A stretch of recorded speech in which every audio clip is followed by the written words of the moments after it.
Magandang araw mga boss. Nandito na naman tayo sa Bulacan, sa Triple Junction. Bulacan. Triple Junction subdivision po siya. May gagawin po tayo dito, TCL 55 inches.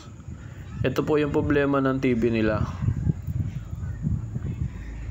Baka po ganito rin yung problema ng mga TV unit nyo po, message lang po kayo para magawa na po natin yung mga problema nyo sa inyong mga TV unit.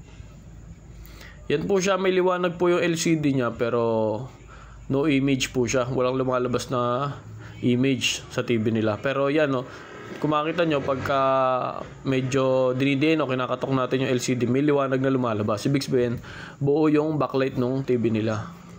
Kaya ayan guys, at sisimulan na natin ang pagre-repair.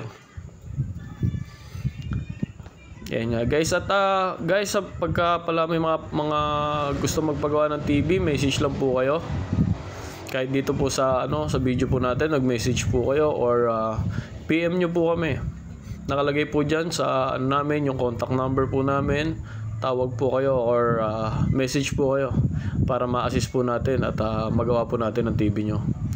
Yan po siya, at hinang po natin yung half screen. Titignan natin kung saan nanggagaling yung problema. Sa left side ba o right side na LCD yung problema.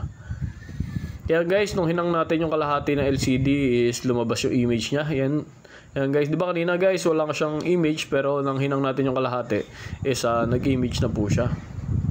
Ayan. Tinitignan lang natin kung medyo may problema pa, pero base dyan sa obserbasyon natin is wala namang problema yung side na yan na nagtatao. Ang problema niya is yung kabilang side na hindi talaga nag-image. At ito na po ang kinalabasan ng TV nila. Hindi na po natin napakita kung paano natin ni-repair. Screen repair po yung ginawa po natin dyan sa TV unit po nila. Yan. May image na po siya. Kanina po ang problema po niyan is no image. Pagkatapos po natin repair ng LCD is okay na po siya. Ayan, at naisara na natin. Tetestingin po natin. Guys, baka ganyan yung problema ng mga TV ng kapitbahay nyo or mga TV ninyo. Message lang po kayo. Bulacan area po gumagawa po kami. Kahit anong brand po ng TV. TCL, Samsung, LG, any brand po ay kaya po natin gawin po yan. Basta hindi sira or hindi basag yung LCD ng inyong mga TV unit.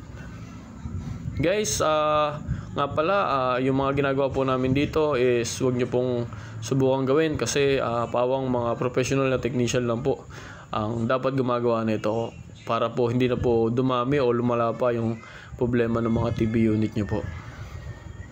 Yan guys, at maraming salamat po sa panonood. God bless po.